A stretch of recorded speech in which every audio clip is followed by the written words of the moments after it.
glad to have you join us for this session. This series is jointly hosted by CDC's Division of Nutrition, Physical Activity and Obesity and the USBC, and the sessions are held on the second Tuesdays of even-numbered months from 2 to 3 p.m. Eastern. And the purpose of this series is to bring together state, local, federal, national partners so that we can collaborate and network on issues of national significance. The webinars are free, and coalition advocates and members from across the country can join us for these webinars.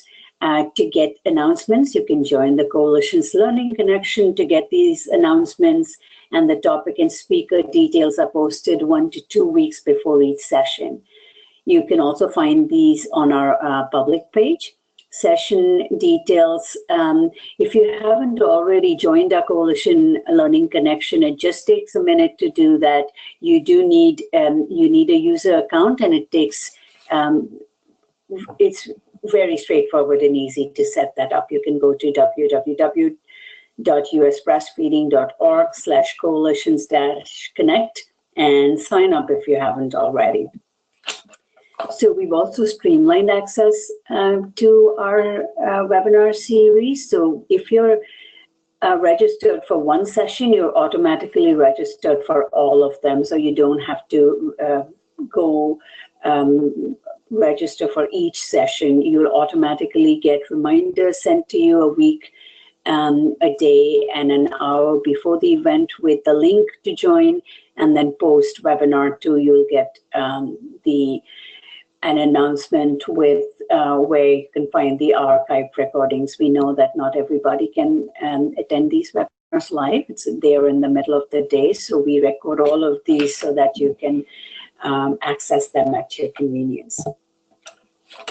So again, for past sessions, you can either get it on the emails, auto reminders that you will be getting, as well as auto follow-up emails that you'll be getting, or you can go directly to our website and access them. So if you go to our website, www.usbreastfeeding.org, you'll see all those tabs across the top. The last one is the one for coalitions. Click on coalitions and it'll open up a drop-down menu, and click on the CDC-USBC bi-monthly webinars, and it will open up the page with slides for today, as well as all of our previous webinar sessions and handouts from and recordings from our previous sessions. Because we have a large number of attendees, during this session, attendees are in listen-only mode, but we want to make it as interactive as possible. We will be setting about 15 to 20 minutes for Q&A at the end of the presentation, but please submit your questions throughout as they come up for you. So type up the questions, and I'll be sure to pass them on to our speaker at the end of her presentation. So if you haven't ever sent us a question through our question option here, I'll show you how to do it. You should see a control panel on the right of the screen. If you don't see it, it might be minimized, but you'll see that narrow box with the orange tab at the top. Click on that, it'll pop the control panel out. Scroll down along those blue tabs, and the blue tab with questions, if you click on it, it'll open up a text box for you. And then through this session, if you have either audio issues or anything else, please email coalitions@usbreastfeeding.org, and our staff should be able to help you. And that brings me to today's session, creating non-traditional partners to support breastfeeding families. In 2017, the North Dakota Breastfeeding Coalition looked outside the box, exploring creative breastfeeding ways in which they could make partners to help increase community support for breastfeeding families.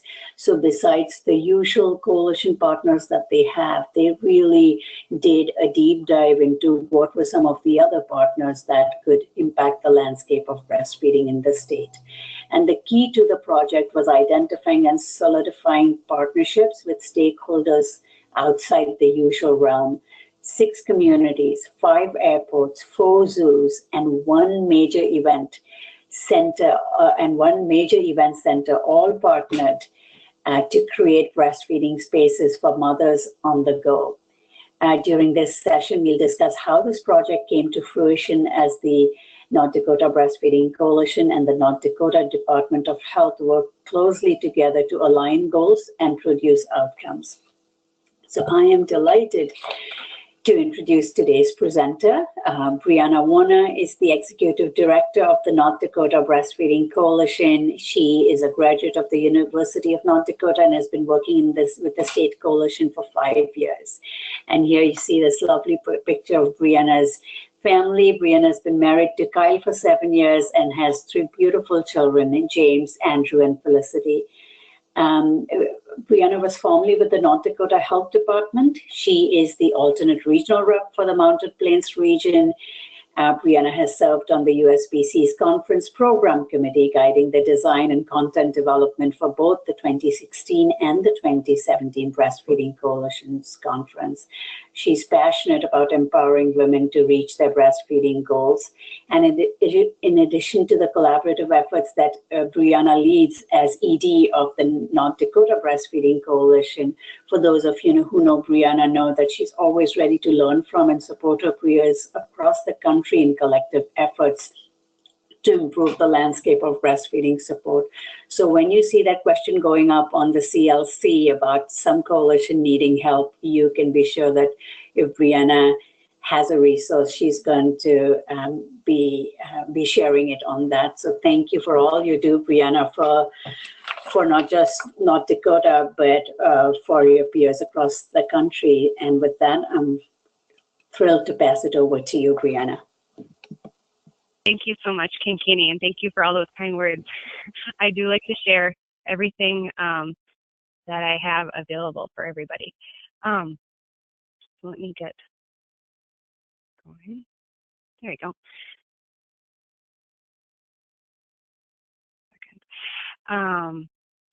Okay, so thank you everybody for joining the webinar as well.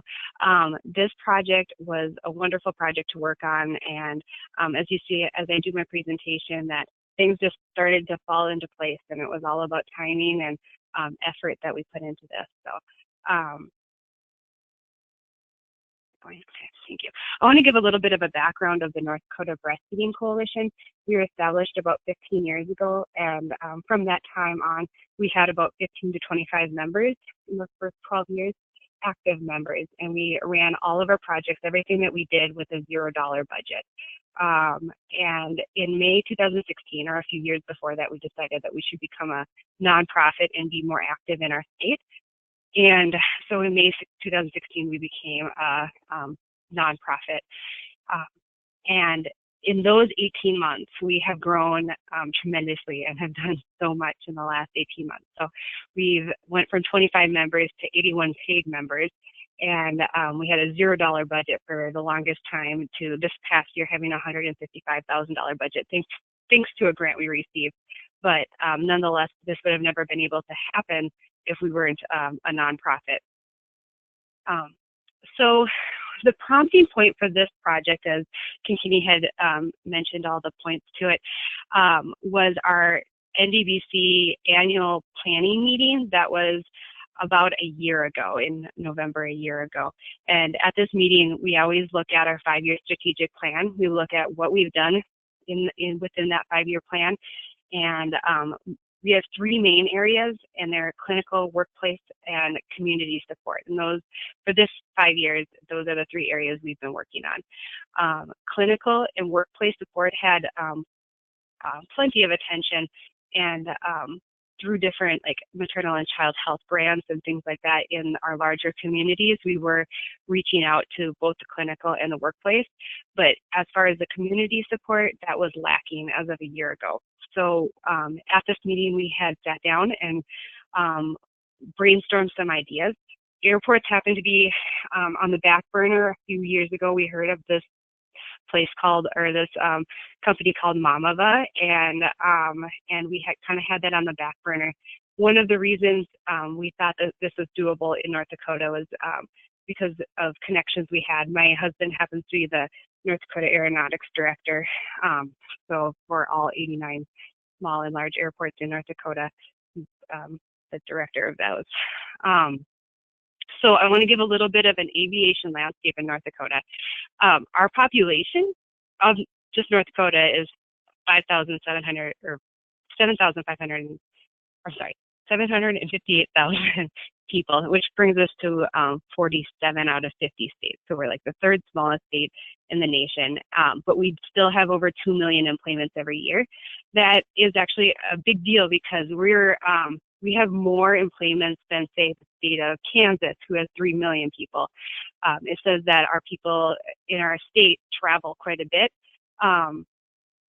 because another note would be that we don't have a ton of tourism. People aren't coming into North Dakota to visit North Dakota. Usually they're coming in for work or to visit family members.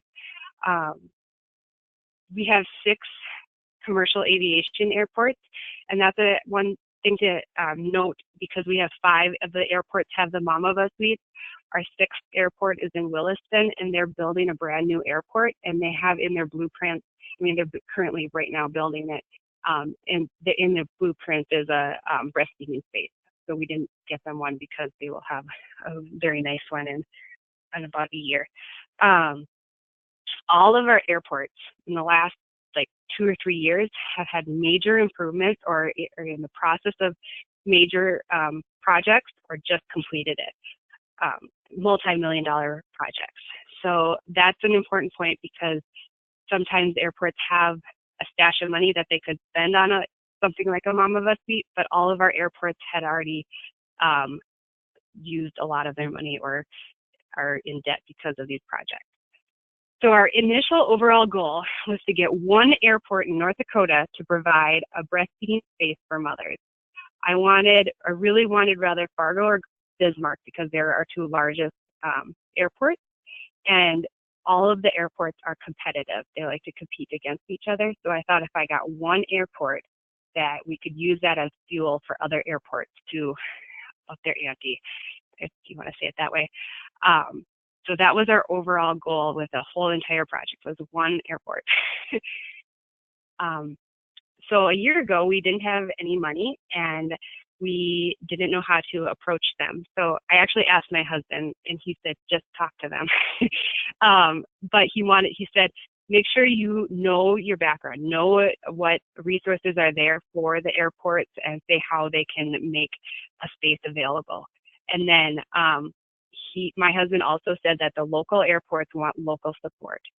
So if you're going to do something on a state level, make sure you have a local person on board with you. So we went to all of our local coalitions that were going to be a part of this ask, and we wrote an email collaboratively, and the local coalition supported our project. So I wrote an email to the airport directors, and in the email I said I will be calling within 3 to 5 days, so that they all knew that that they got this email and they could expect my call as well as a follow-up call. The email asked if they would be willing to sit down with and have a meeting with a Mamava representative, and then talk about the option of having a breastfeeding space available. This was a big ask because it took time from their valuable hours in their day, and it kind of made them more aware rather than just an email or just a call. So the reaction from my email and call, I'll go down the list, but the first airport had just finished an entire new terminal, and they were interested and had $0 because actually they were far in debt. They wanted to do something, and they were so interested that they actually emailed back before I even called. So they made an initiation first before I even called them back. But we still did have a conversation on the phone. And then the second airport was very interested. He happened to have 2 daughters that are breastfeeding, and he was researching options. I guess he was getting an earful from his daughters about not having a place to pump or breastfeed his grandchildren. And he noticed that there were other places across the Fargo area that they were having issues with too. So he not only was willing to have this meeting, but also offered up other large places like the Fargo Dome for opportunity for a place like this. The third airport was reluctant, but the assistant director happened to know who I was. I didn't introduce myself as Kyle Wanner's wife. I just said who I was, and he was like, "Hey, aren't you Kyle's wife?" And then the director was like, "Oh, we'll have a meeting with you." So it was kind of nice to know somebody in that to get a foot in the door aspect. So the fourth airport was a flat out no. There was no, like, he was a cold no. He said that we provide family bathrooms where moms can go and pump or breastfeed if they needed. And by the way, we keep them clean. So it was a good thing that they keep those bathrooms clean, I guess. But there was no, like, he did not want a meeting. He didn't want anything. So that was, I didn't have a very good backup plan for a hard no. So I was like, all right, thank you for your time. But we'll get back to that fourth airport. So the conclusion of these meetings with Mamava, we had Sam Hart from Mamava, who's their airport rep. We had webinars, and I went to the meetings with the airport directors. So there was a local person there and a Mamava person on the internet coming in with this email or for the meeting, and he just discussed what the Mamava units are. They're spaces for moms to breastfeed at airports or pump, and they're very spacious, and what the costs are and things like that for these units. The conclusion of the meetings were that we don't have, we're willing to work with you. We can find the space for most of them, but we don't have any money for this project. If you can find us the money, we'll do it. And that was a challenge for me. I like challenges. So I was like, all right, I'm going to start looking into some grants. And Mamava also did some switching up on financing options. So there were some financial options for them. They could pay at a certain level or for a certain amount of time. And there was advertising on the external parts of the unit where they could actually make money off of the concessions of those advertisements on that if they happen to purchase the units themselves. So I went into some foundation grants and looked at grants and things like that. So there was a few months lag of me trying to look for some money. Meanwhile, the North Dakota Breastfeeding Coalition was contacted by the Dakota Zoo, and they had a building that was empty right at the time, and they wanted to create a space for breastfeeding and pumping moms. The person who initiated this was a breastfeeding mom at the time, and she was working for the zoo, and there was not a good location for her to work and pump for her baby at that time. They needed money to renovate the space, and it was a small project that turned out to be a really big project with many partners. So we kind of kept this to the side. We're like, okay, if we find things. So there was a point where all the stars aligned. Back many years ago, the North Dakota Breastfeeding Coalition and the North Dakota Department of Health strategically aligned our goals. So if it was the MCH or the CDC or the chronic disease, whoever was working with breastfeeding had very similar breastfeeding goals. And the North Dakota Breastfeeding Coalition also jumped on board, and we wanted to support the North Dakota Department of Health in those goals, however we may fit. So that was a while ago, and many, many years ago, and we keep those consistent. When we update as they update, or they update as we update, we are in very good communication. So there, if you remember, there was sequestration about a year ago, I think, or a little more than a year ago, and there were contracts that were unspent money. And this, the maternal and child health director thought that these contracts were going to be spending these monies down, and they did not. And so she was left with a large chunk of money that needed to be spent by September 30th. And that was in the spring when when everything was like coming to a realization of how much money it was. And I never, personally, I still don't know, I never knew how much money it was, but she was searching for projects that were ready to go, that were in their plan, that aligned with their personal or their state goals, their MCH goals. And so she was the projects that needed funding that were ready to go. And happened to be that we were already in the process, we just needed money. So the maternal and child health nutritionist contacted me and said, hey, do you have any projects that you think we could use the money for? So we set up a meeting with the maternal and child health director to pitch our idea. And we happened to have many meetings, but the first meeting was just to discuss this opportunity with the airport. If we got these Mamava units in, we would have the rights to the external panel so that we could advertise to the general public. If it was a farmer flying out for some reason, or if it was a mother needing to use the unit, or a grandmother, they can read the external piece. It was almost like a mini billboard in all the airports, or whatever airport we could get a Mamava suite in. And that was very interesting because it would be for the lifetime of it, and we can change it out when we want for a small fee. So that there was like aspects of this project that were intriguing. She said where else might need a space, and because the Fargo Dome happened to, the Fargo Dome, or the Fargo Airport offered up the Fargo Dome, we mentioned the Fargo Dome. And then I was like, well, and there's this Dakota Zoo that contacted us also. So we were only going in for the airports, and then I mentioned the zoo. And she thought that was a great idea. So the second meeting, she offered us all the airports and all the zoos. So she said that if we offer it to the Dakota Zoo, we have to offer it to all the zoos because we don't, especially being in Bismarck, the capital city, we don't want to favor the capital city. We want to make sure that it's equal across the state.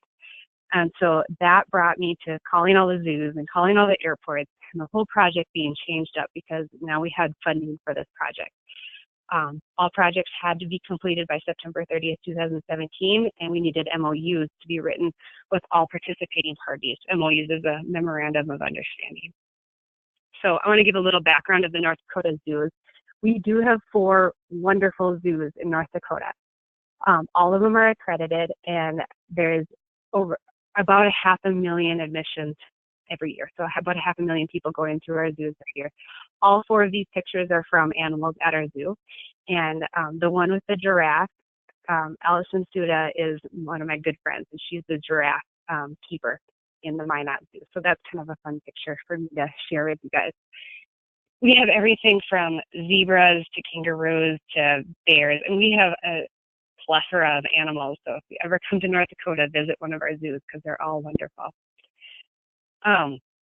The Wahpeton Chahikapa Zoo, when I called them on this project, they were so ecstatic that they were almost in tears. They had told me that just like a week prior, they had a school trip come through and they had moms that needed to breastfeed and they didn't have a space for them or pump, one of the two. And so they were putting them in offices and in their lunch break rooms, but then their employees couldn't get into their offices or their lunch break rooms to grab their sandwich. And so they were trying to work with the moms, but they really knew that they needed a place. And on top of that, they had mothers that were working at the zoo that were pregnant, and they were going to need a breastfeeding space once they had their babies. So, so this was super timely. That day, she contacted local partners. She pulled together all of her pregnant employees, and they had a meeting to figure out what they wanted to do with their space or with this grant that we were going to offer them.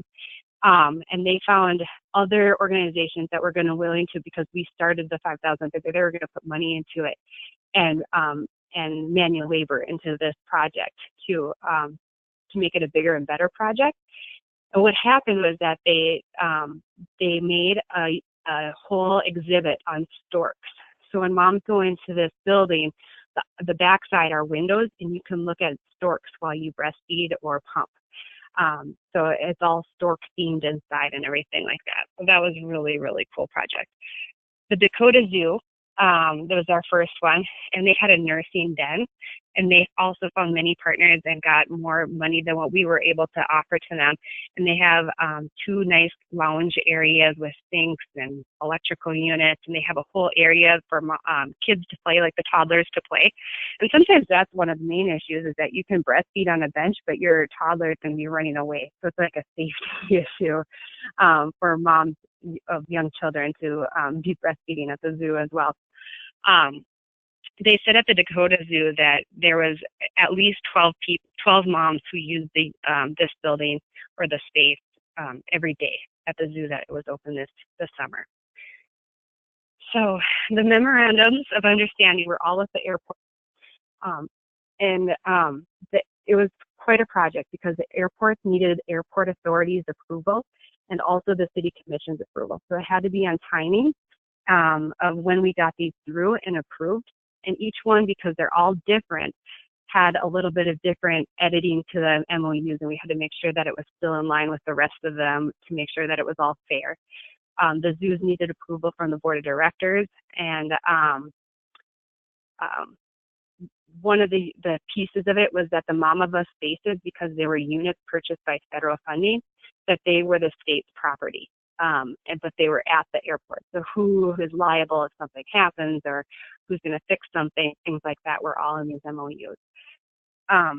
The North Dakota Department of Health and the Breastfeeding Coalition have rights to the graphic designs on the external pieces of it. So the airport can't do any advertising and cannot get any money from the units because they were given to them. And we can put whatever we want on the external thing. So here, you can see the unit. This is an external panel. And what we have on there is a lactation suite, privacy for pumping or breastfeeding. And then on the bottom, it's kind of hard to see in this angle of this picture, but it says breastfeeding reduces babies' risk of infections, diabetes, obesity, and sudden infant death syndrome. And for mothers, breastfeeding reduces the risk of breast cancer, ovarian cancer, and diabetes. We also, on the way bottom, has our logos. So the North Dakota Department of Health, Breastfeeding Coalition, and the airport logos who all partnered with this. And inside here is an inside panel where moms can sit and look at a panel and read it if they need or would like to. Gives them something to look at while they're pumping. But I think I have to, yep. So this is a mother from Bismarck, or Mandan, I guess she lives in Mandan.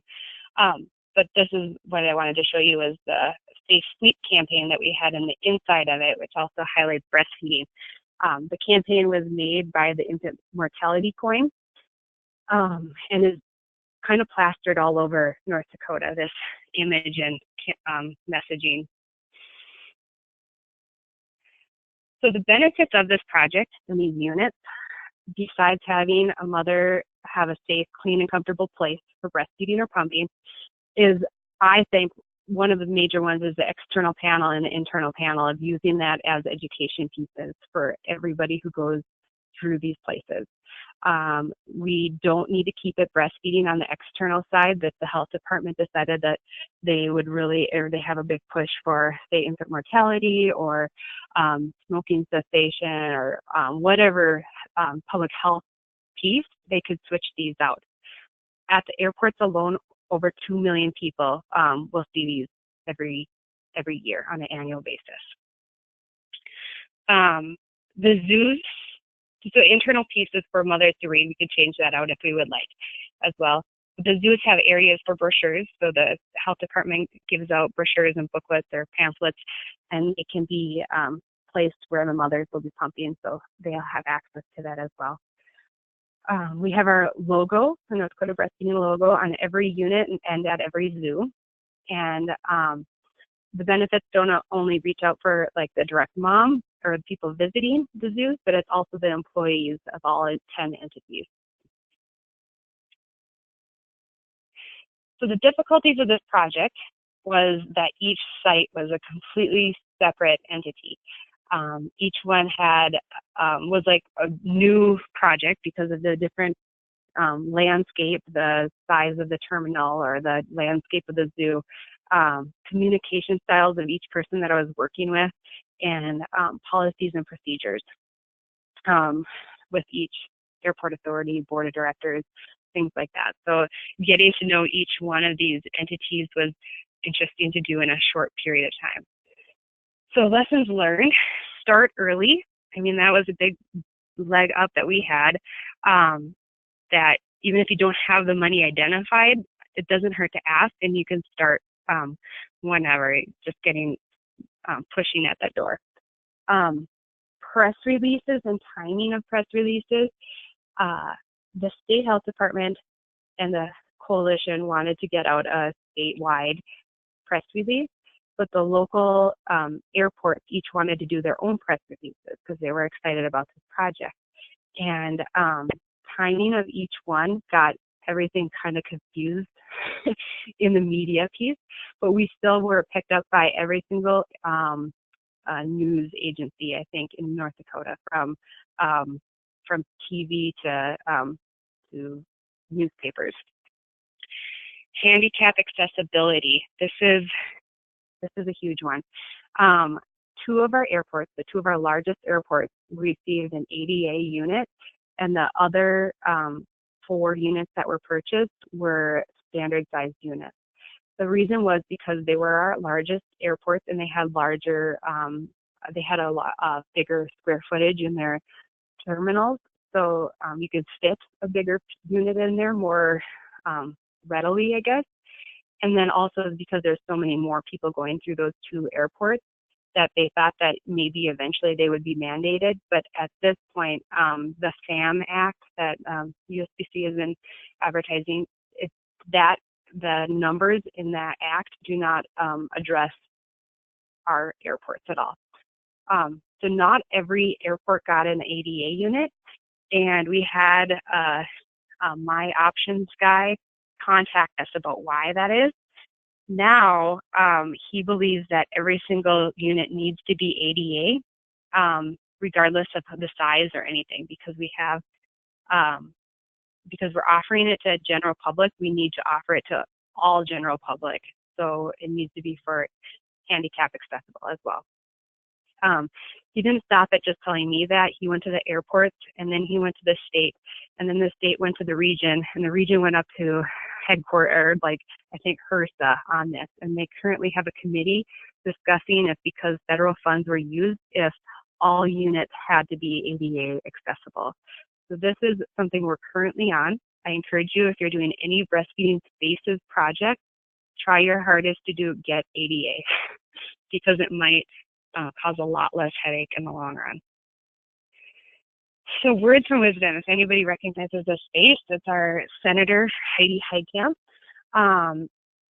My husband and her and the other delegates were flying in an airplane a few years ago, and she was repeating herself because it was the same message. And she looked at my husband and said, "Repetition is the mother's milk of communication."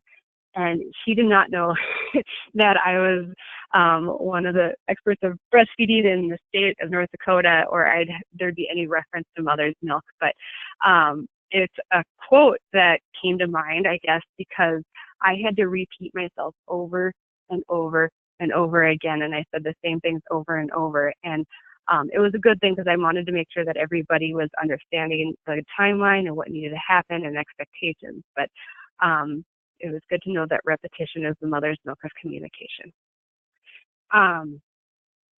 Comments online. We posted everything on Facebook. All of the organizations posted things on Facebook as well.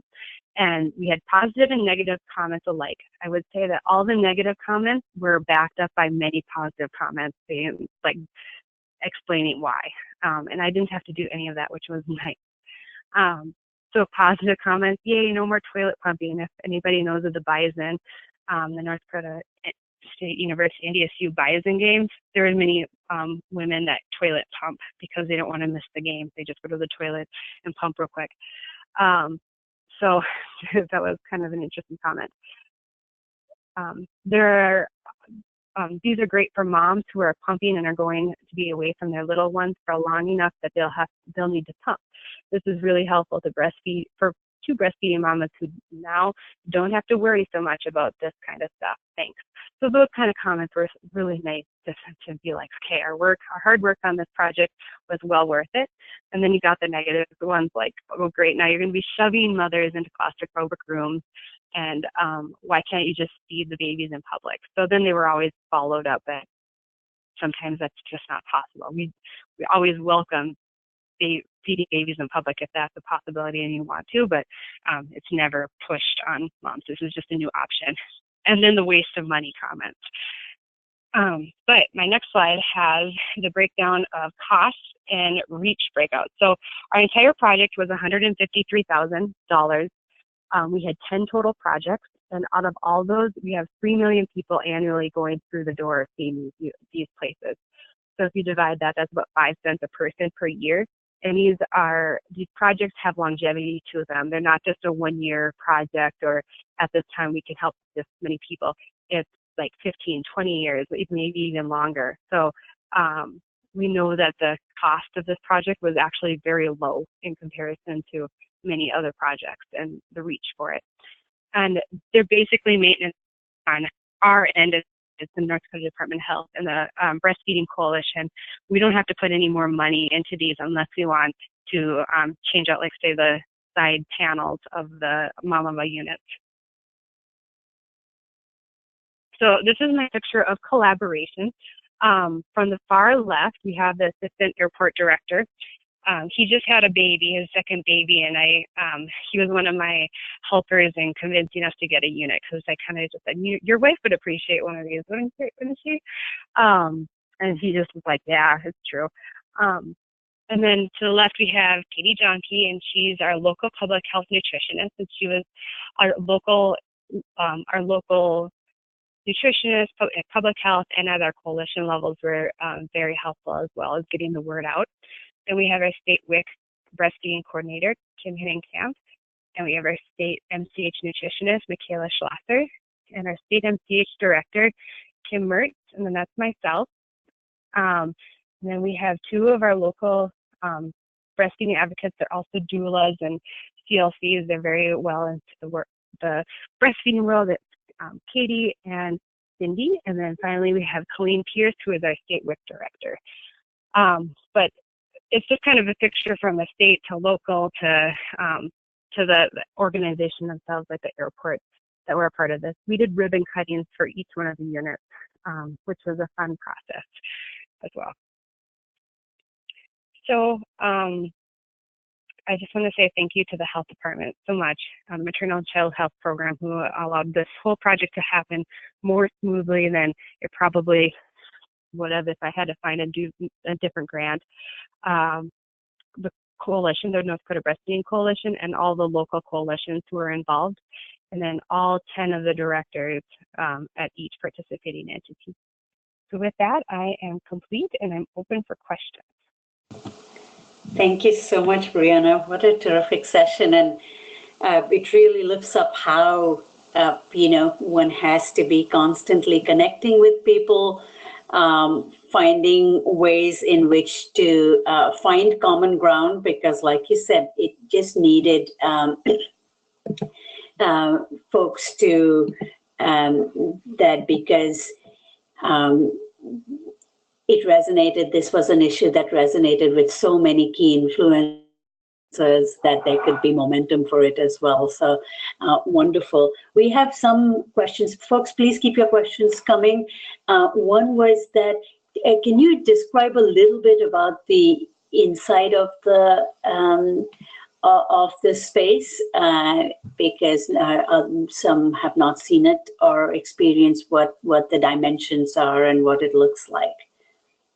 Yeah, the units, what are the dimensions now?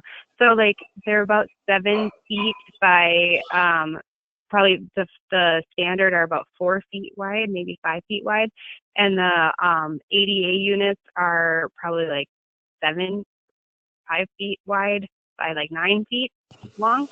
There's 2 benches on each end of the unit, and I could go back to that one picture with the Mama unit as well to show you like the 2 benches, but sure. There's there's a fan in it. There's a nice light. There's multiple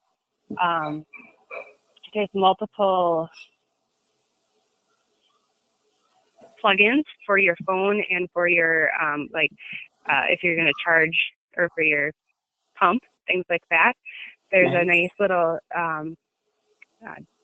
table thing to put your pump on. And there, on the opposite side of where she's looking right now, is another bench and another wall. So it's like identical to what you're seeing right now.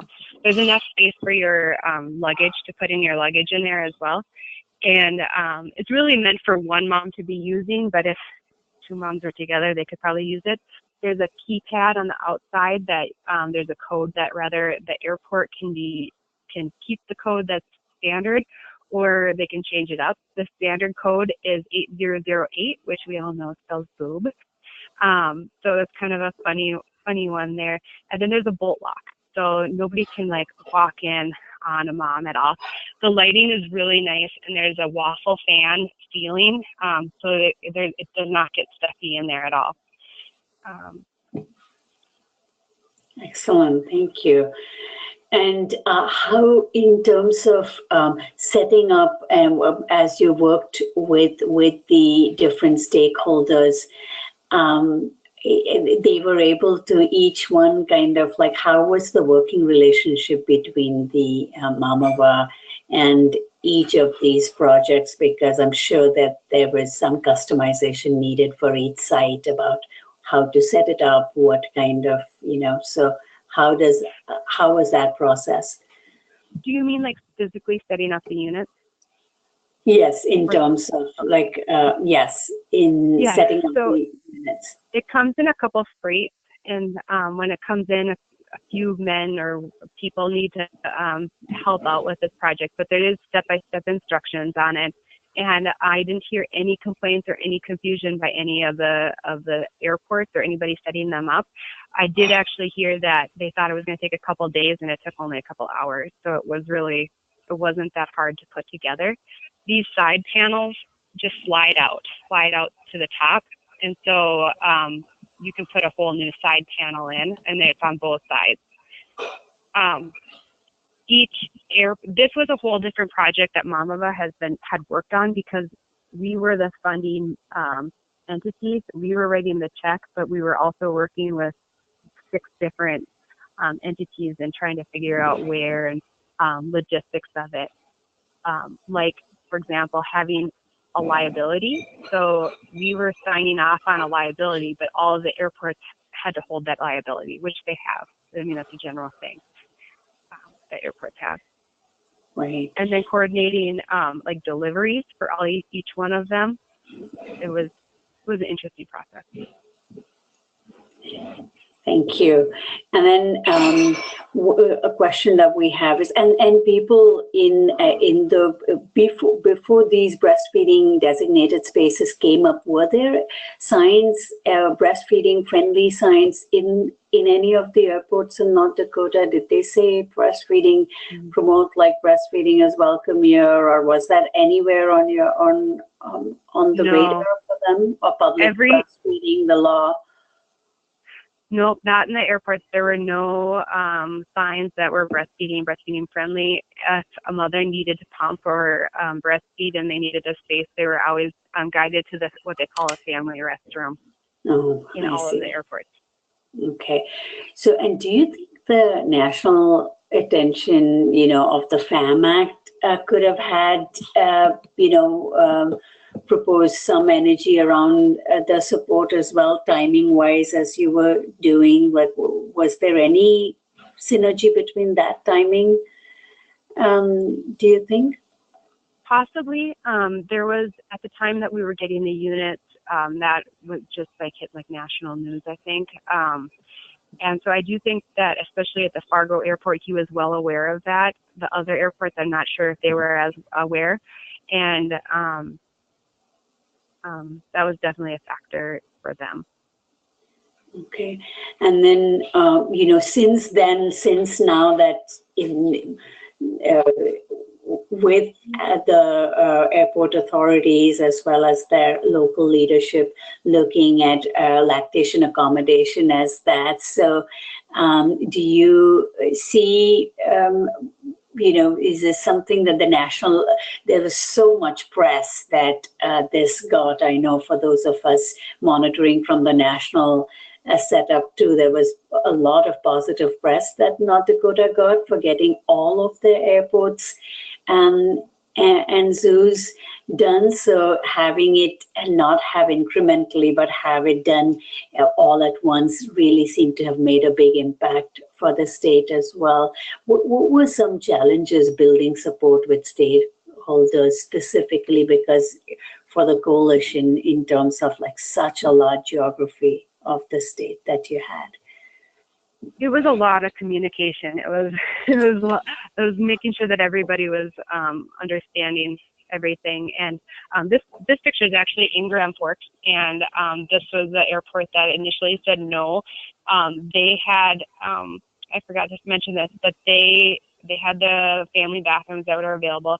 Their reasoning was that they had very few chairs. And so to put in this space, they had to take out chairs or rearrange all the chairs. And that was a concern for them. They ended up just figuring out how to rearrange them to make it work. And the money really made a difference here. But your question was on stakeholders? Yes. Yeah. With the different ones between, were there other who, in terms of for the airports to do it, the various ones, were there other challenges that you had not mentioned in today's presentation that came up?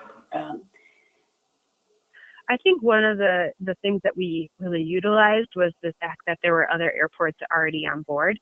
So it was more simply using that competitiveness. They are always making sure that their airports are most desired to fly out of. So once a few airports had the units or were on board with this, then the other ones got on board pretty quickly. But it was not because we had the money available to them, that this wasn't much of a no-brainer. Some of the airports that were hurting pretty bad with financially were concerned that even if there was any financial aspects, like if a lock broke or if the light turned off, like who has to fix that type of thing. So we worked that around with Mamava and ourselves as well to figure out those pieces. And we do thank you, BriAnna, for that. We do have questions about that. So all that is worked out in the MOUs. Who is responsible for, the maintenance? The day-to-day cleaning and functioning, I guess, would be the airport, but like the overall maintenance of the units. Yep. So they would rather contact Mamava or contact us, and we would contact Mamava for if something broke, we would just figure out how to fix that piece. But in the life of Mamava, we heard that that's very, very uncommon so far. It's very well strongly built in that that right now that's not a major issue. But for the most part, it should be an easy fix. There's not a lot to break in there. Okay, and then the airport cleaning crew maintains the day-to-day functioning of the suite. And there's nice rules on the door. You can't probably see it very well, but on this door it says, "Hi, Mama," and then there's rules on there. They ask you not to change the diaper there. This isn't a changing station. Please change the baby in the bathroom. And there's not even a garbage can. Maybe there is a garbage can, but it'd be a simple change out. It should just be like a paper towel or something, but it wouldn't be as horrible, like stinky diapers or something. Okay, great, thank you. And then questions about the process. So if you have a breastfeeding mom at an airport, where does she go to get access to this room? How does she, which is for airports, where is the logical place? So all of our units are centrally located. They're in a very nice location where anybody and everybody in this airport will see these units. They're hard to miss. So hopefully that they stand out in sense that that's a place to breastfeed because of what we have on the external panels right now. If they go to the door, there's it says the code on it, or it says where to go to get the code. So there's a direction if somebody was trying to like walk into that door. It's going to be locked automatically, but if there's the code, they can just punch it in, or they can go to like the information desk for the code. Okay, great. And another question which asked that, did you have to were there with the grant money that you had, depending on the traffic in the airport or the capacity that each airport had, was it one unit per airport, or were there different units set up, more than one setup depending on the volume? Our airports are pretty small. I mean, compared to the rest of the nation. So there is only one unit per airport right now, but Fargo was talking about getting a second one and purchasing that themselves. Oh, excellent. Okay. And then would you be able to share a little bit about, was it a state grant that you said that had money that did it, or was it, federal grant? Yeah, it was the Maternal and Child Health State Block Grant. Okay. The funding was identified because of sequestration. It all funneled down to sequestration when they couldn't spend money for a couple months or a time period, and then those contracts that were in place with the locals weren't spent down fully. And so at that point, they said, there's no way we're going to be able to spend this money. And so it went back to the state. And so the state, at the state level, they wanted to use it for a productive project rather than giving it back. Great, thank you. And what a great way to use this money.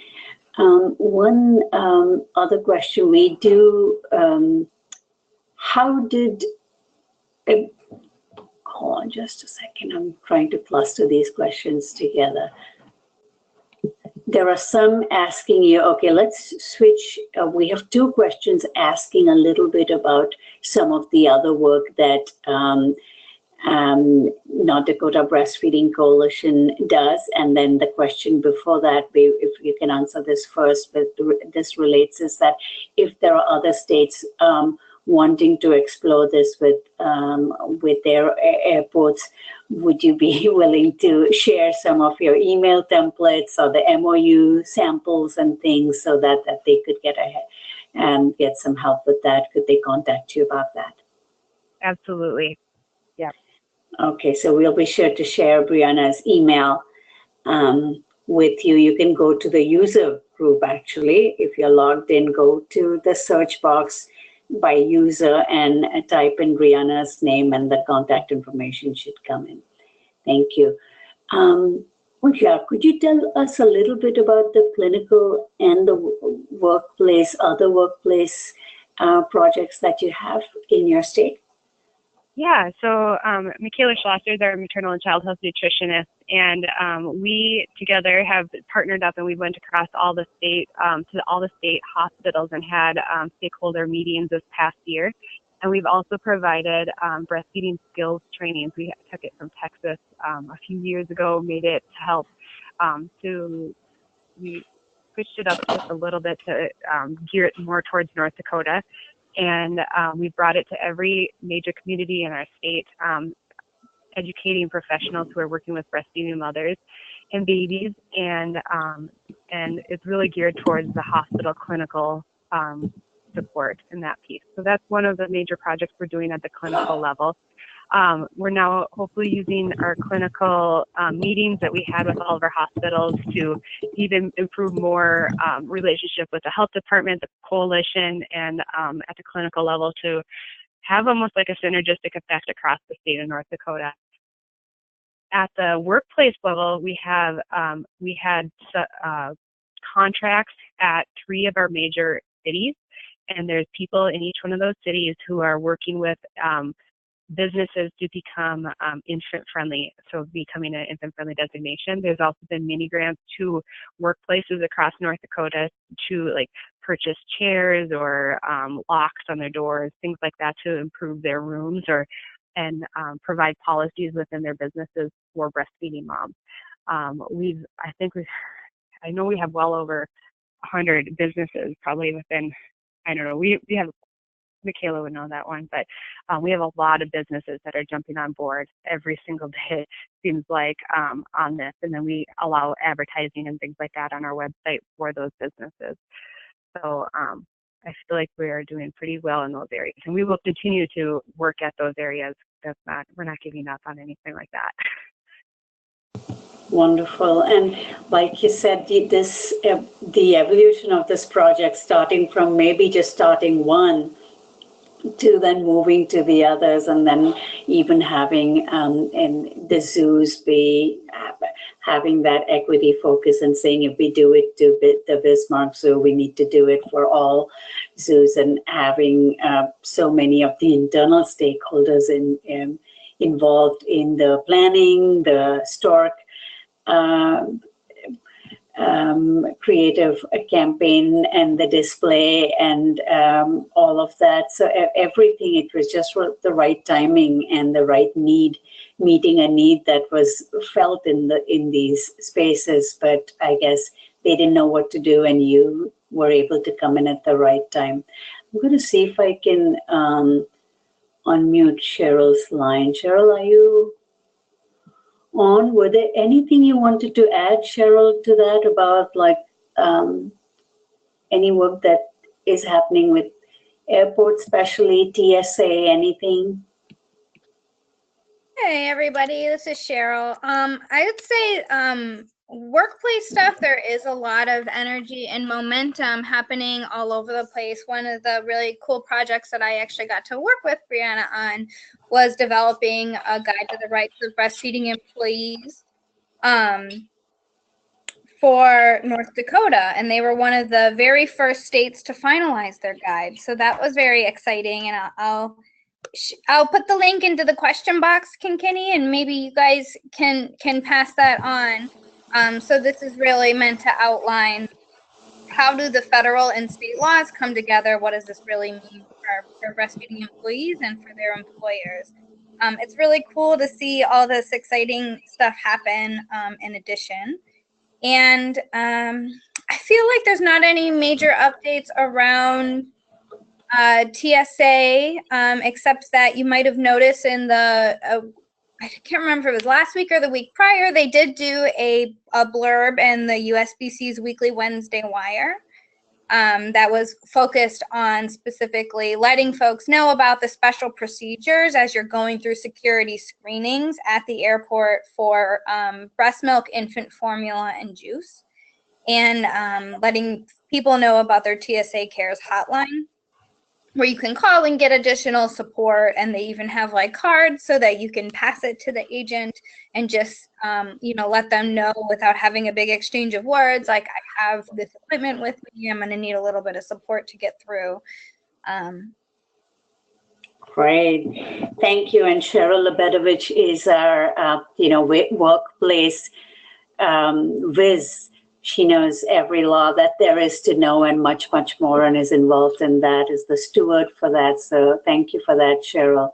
And yeah, do check out the TSA Cares site. We did post it in our weekly wire last week, I believe.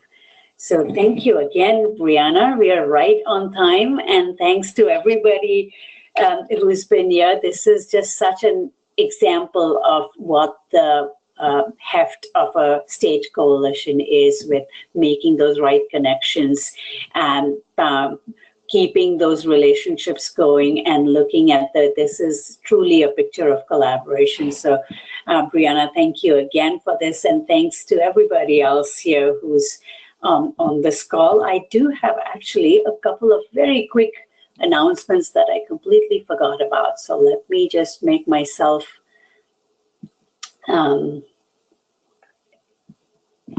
do you see my screen now? Yep. Okay, so we have some very quick announcement. There's a nature webinar on the 19th. It's breastfeeding in the community, engaging and empowering families. Again, the link for that should be in the chat box. So click on that. Be sure to do this. Is their last webinar of the year, but Nature has a fabulous series. So once you register for this, do sign up for those.